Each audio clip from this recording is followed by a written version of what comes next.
लोकतंत्र का महापर्व चल रहा है, वोटिंग लगातार जारी है। हमारे स्टूडियो में चर्चा भी जारी है। दो खास मेहमान हमारे साथ जुड़े हुए हैं। पंकज जी हैं बीजेपी का पक्ष रखने के लिए और स्वदेश शर्मा जी हमारे साथ है कांग्रेस का पक्ष रखने के लिए। स्वदेश शर्मा जी, आपसे ही मैं जानना चाहूँगा, आप कह रहे हैं कि 400 पार नहीं होगा, 29 सीटें बीजेपी नहीं जीतने वाली मध्य प्रदेश में, छत्तीसगढ़ में भी 11 सीटें नहीं जीतने वाली है। लेकिन ऐसा कैसे होगा, क्योंकि कांग्रेस पार्टी में ही भगदड़ के हालात है अभी। देखिए, भगदड़ के हालात तो इन्होंने कुल मिला के एक इवेंट तैयार किया है। एक इनका जो आइडियोलॉजी तैयार की है, अपनी स्ट्रेटजी तैयार की है, वो ये की है कि आयातित नेताओं से पार्टी को भरो, एक माहौल बनाने की कोशिश करो ताकि मीडिया में चर्चा का विषय रहे। और वो उनके आने से नुकसान भाजपा को क्या हुआ, इनका जो देवतुल्य कार्यकर्ता था, जिसने दरी बिछाई, चने चबाए, साइकिल चलाई, दूसरों के घर में खाना खाया, लेकिन पार्टी को विश्व की सबसे बड़ी मिस कॉल वाली पार्टी बनाया, उन लोगों को कहीं ना कहीं ये बात अखर गई और उनका सम्मान खत्म हुआ। उनका जब उन्होंने अपमान महसूस किया तो उनके बूथ तक नहीं गए ना, इनके बूथ कमज़ोर हैं। इनके बड़े केंद्रीय मंत्री ने भी कहा था कि हमें कांग्रेस के बूथों को कमज़ोर करना है। तो कुल मिला के इन्होंने इस तरह की कोशिश की है। अब आप कहते हो 400 पार क्यों नहीं? माननीय प्रधानमंत्री महोदय ने सबसे पहले नारा दिया था, अब की बार 400 पार। अमित शाह ने दूसरी बार बोला था। उसके बाद जब 2 फेज़ का जो चुनाव हुआ, उसके बाद उन्होंने वो कहना बंद कर दिया है। अब क्यों बंद कर दिया, ये आप भी समझते हैं, अंदर खाने की बातें हैं। उजागर तो जब ही होगा जब 4 जून को रिजल्ट आ जाएगा कि क्यों बंद उन्होंने किया था। कुल मिला के ये सारी बातें, इधर क्या माननीय प्रधानमंत्री महोदय का पहले था सबका साथ, सबका विकास, सबका विश्वास। उसके बाद ये भाषण देना 2 फेज के बाद कि आपका मंगलसूत्र को, आपकी मुसलमानों को दे देंगे। सुनते लीजिए आप, जब माननीय प्रधानमंत्री महोदय का हिंदू मुस्लिम पर उतर आना ये सिद्ध करता है कि आप बौखलाए हुए, आप समझ चुके हैं कि आप हार रहे हैं चुनाव। ठीक है, अब 400 पार तो सवाल ही, ठीक है, 400 पार का नारा मोदी जी भी नहीं बोल रहे हैं, अमित शाह जी भी नहीं बोल रहे हैं, वो पता नहीं क्यों नहीं बोल रहे हैं, ये उस पर बात नहीं कर रहा हूं मैं। लेकिन अगर विधानसभा चुनाव की बात की जाए, मध्य प्रदेश छत्तीसगढ़ में बीजेपी ने लैंडस्लाइड विक्ट्री की थी। ना हमने ना आपने अंदाजा नहीं लगाया था। टीएस सिंहदेव से उस समय मैंने बातचीत की थी, उन्होंने ये कहा था कि बीजेपी की रणनीति को समझना बेहद मुश्किल हो गया है। स्वदेश जी, देखिए, बिल्कुल सच बात है। आपने सारे लोग हतप्रभ रह गए थे जिस समय रिजल्ट आया। तो विधानसभा के चुनाव तो हो सकता है शायद लोकसभा चुनाव में भी आप समझ नहीं पा रहे हो। हाँ, यही तो जनता समझ नहीं पा रही। भले ही वो 400 पार की बात सुन रही हो, टीवी चैनल पे, अखबारों में विज्ञापन, सारी चीजों में सुन रही हो, लेकिन परिणाम चौंकाने वाले आएंगे। ऐसे चौंकाने वाले आएंगे कि माननीय प्रधानमंत्री महोदय ने जिस तरह से कहा था, क्योंकि ना तो RSS में भी सब कुछ ठीक नहीं चल रहा है मोदी जी के प्रति, भाजपा में भी ऊपर खाने के नेताओं में खींचतान मची हुई है। पंकज जी, बीजेपी देशवासियों को चौंकाती है अपने फैसलों से, रिजल्ट से भी। क्या लोकसभा चुनाव में एक बार फिर से आप चौंकाने वाले हैं आम जनता को और कांग्रेस को भी? देखिए सुमित जी, मैं तो जब कांग्रेस के मित्र लोग RSS की बात करते हैं तो मुझे बहुत आशा होता है, इतना आत्मविश्वास से RSS की बात करते हैं जैसे RSS के मुख्यालय से इनको डायरेक्ट सूचना आती हो कि क्या चल रहा है, क्या नहीं चल रहा। सिर्फ झूठी बातचीत। और प्रधानमंत्री मोदी जी ने और अमित शाह जी ने डे 1 से लेकर अब तक कहा, राष्ट्रीय अधिवेशन से जो बात कही अब भी उस पर कायम है। अब की बार फिर 400 पार, फिर देश में मोदी जी की सरकार। ये हिंदू मुस्लिम की बात करते हैं। प्रधानमंत्री जी ने जब कहा कि ये संपत्ति लूटने की, मंगलसूत्र लूटने का मैनिफेस्टो है, योजना है, तो कहा कि देश के प्रधानमंत्री जी असत्य कहते हैं। प्रधानमंत्री ने जब कहा कि ये हिंदू मुस्लिम की बात करते हैं तो कहा कि प्रधानमंत्री जी तो झूठ बोलते हैं। तो मनमोहन सिंह जी का वीडियो हमने जारी किया, ऑफिशियल वीडियो बीजेपी के ट्विटर हैंडल पर आज भी पड़ा है, जिसमें मनमोहन सिंह जी स्पष्ट तौर पर कह रहे हैं कि देश के पूरा वीडियो दिखाई है अभी। उत्तर सुन ले स्वदेश जी, देश के संसाधनों का पहला अधिकार मुसलमानों का है। ठीक।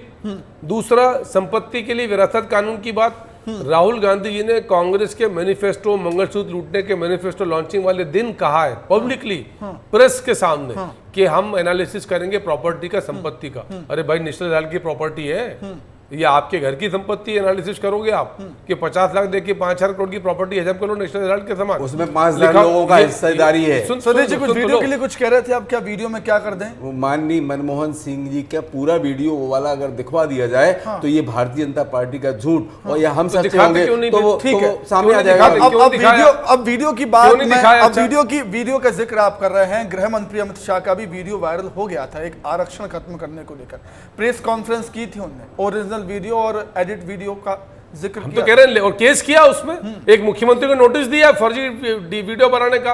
हम तो कह रहे हैं कि लाओ ना ओरिजिनल वीडियो, करो तो हमने देश के प्रधानमंत्री जी को असद माननीय मनमोहन सिंह जी ने ये कहा था। अरे भाई वीडियो लाओ, पूरी बात सुन लीजिए, मैंने भी उस वीडियो को सुना है। माननीय मनमोहन सिंह जी ने ये कहा था कि जो पिछड़ा है, जो दलित है, जो आदिवासी है, अल्पसंख्यक का नाम भी लिया था। अल्पसंख्यक में अकेला मुसलमान नहीं आता, उसमें जैन भी आते, उसमें सरदार भी आते, उसमें बौद्ध भी आते, तो उन सबका हिस्सा भी जरूरी है। मतलब उनको अनदेखा नहीं किया जा सकता, क्योंकि देश का 80 करोड़ व्यक्ति जब शासकीय अनाज पर अपना जीवन निर्भर करता हो, उस देश में पहला अधिकार उनका होना चाहिए कि नहीं होना चाहिए? तो अगर ये बात कही थी, आप तोड़ मरोड़ के उसको पेश करके उसका आप हवाला देके हिंदू मुस्लिम पर उतर आओ, तो ये गलत बातें हैं। दिग्विजय सिंह जी मुझे स्क्रीन पर देख रहे हैं, इसलिए मुझे एक बात याद आ गई है। स्वदेश शर्मा जी, आप कह रहे हैं देश में आप सरकार बनाने जा रहे हैं, मध्य प्रदेश छत्तीसगढ़ में भी अच्छा प्रदर्शन आपका रहेगा, मतलब ईवीएम की लाज बच जाएगी इस बार? देखिए, ईवीएम की बात तो सच बात यह है, आप विद्वान पत्रकार हैं, एमपी छत्तीसगढ़ के नामी ग्रामी पत्रकार हैं, आप इस बात को समझते हैं। जिन लोगों ने ईवीएम बनाई है वो लोग भी ईवीएम का प्रयोग नहीं करते, उसको विश्वसनीयता उस पर नहीं रखते। और भारतीय जनता पार्टी के यही माननीय प्रधानमंत्री नरेंद्र मोदी जी का वीडियो अभी चला दो, ईवीएम का विरोध करते नजर वो आए थे। अगर देश में ईवीएम के खिलाफ आवाज उठ रही तो इनको सारे 24 राजनीतिक दलों ने एक साथ ज्ञापन दिया था चुनाव आयोग को कि हमें बैलेट पेपर पे चुनाव करा लिए जाए, लेकिन भाजपा ने क्यों सहमति नहीं दी, जबकि भाजपा खुद पहले से उठा रही थी उसको आवाज। ठीक है, लगातार माननीय प्रधानमंत्री जब वो मुख्यमंत्री थे। बिल्कुल, दो चीजें मित्र की जानकारी के लिए जी। कांग्रेस पार्टी के मंगलसूत्र लूटने के मैनिफेस्टो में ईवीएम से चुनाव कराने का उल्लेख है, पढ़ रहे हैं कांग्रेस के लोग। नंबर 1, यदि ईवीएम का विरोध दिग्विजय सिंह करते हैं क्यों? फिर दूसरा, इस प्रदेश से मध्य प्रदेश और छत्तीसगढ़ दोनों जगह, और दिल्ली में आपका चैनल, नेशनल चैनल भी है ये जी जी। भूपेश बघेल जी ने कहा था कि मैं 384 से ज्यादा कैंडिडेचर फाइल कराऊंगा ताकि ईवीएम से पोलिंग नहीं हो, और यही दिग्विजय सिंह जी ने भी कहा। 19 उनको मिले, दिग्विजय सिंह जी को मिले 15, और दोनों जगह 12-12 लाख से अधिक मतदाता है। तो जिनको अपने मतदान क्षेत्र में 384 लोग नॉमिनेशन कराने लायक नहीं मिले, वो चुनाव जीतने की बात करते हैं। चाहे दिग्विजय सिंह जी और भूपेश बघेल जी हों, दोनों गुरु चेले हैं, मुख्यमंत्री रहे लंबे समय तक छत्तीसगढ़ मध्य राज्य के, ये इनकी योजना है। मैनिफेस्टो में मंगलसूत्र लूटने के मैनिफेस्टो में ईवीएम से चुनाव का जिक्र है, और यहाँ विरोध कर रहे हैं। हाँ। अभी जहाँ जीते वहाँ ईवीएम से आपत्ति नहीं। बिल्कुल स्वदेश जी, हरे वहाँ आपत्ति है। ये एक सही पॉइंट यहाँ पे पंकज जी ने उठाया कि ये कैसी योजना कि 384 कैंडिडेट उतार दिए जाए तो वीवीपैट से चुनाव हो जाएंगे। सुमित जी, उनका अपना नजरिया क्या रहा नहीं पता मुझे, लेकिन इतना जरूर कहूंगा कि आपने चुनाव आते आते सबसे पहले आपने कहा कि हमें कांग्रेस मुक्त भारत चाहिए, विपक्ष मुक्त भारत चाहिए। उसके बाद आपने कहा कि आपने जो हमारा अलायंस था, आप भी 38 राजनीतिक दलों के साथ सरकार बना के बैठे हो, आज भी आपका एनडीए है, आप भी अकेले नहीं हो। कुल मिला के अगर हमने अलायंस बना लिया तो आपने 2 मुख्यमंत्रियों को चुनाव के रहते जेल में डालने का काम किया, आपने कांग्रेस के खातों को फ्रीज करने का काम किया, आपने आईटी सीबीआई और इनकम टैक्स के जितने छापे पड़े, मैं समझता हूं 95% को आपने या तो बीजेपी जो बंद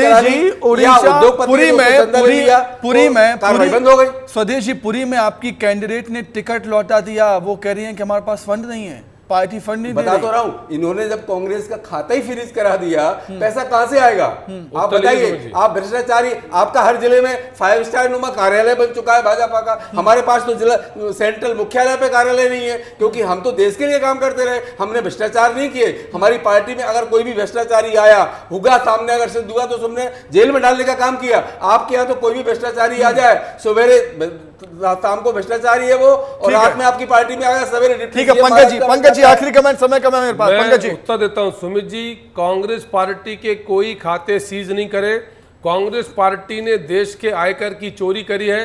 हर राजनीतिक दल को आयकर से छूट की पात्रता, उनको इनकम टैक्स नहीं लगता, बशर्ते हर साल वो इनकम टैक्स का प्रॉपर रिटर्न दाखिल करें। अरे क्या सुन लो, पेनल्टी है भाई, नियम के आधार पे सुप्रीम कोर्ट से पेनल्टी, सुप्रीम कोर्ट से पेनल्टी हमने किया क्या?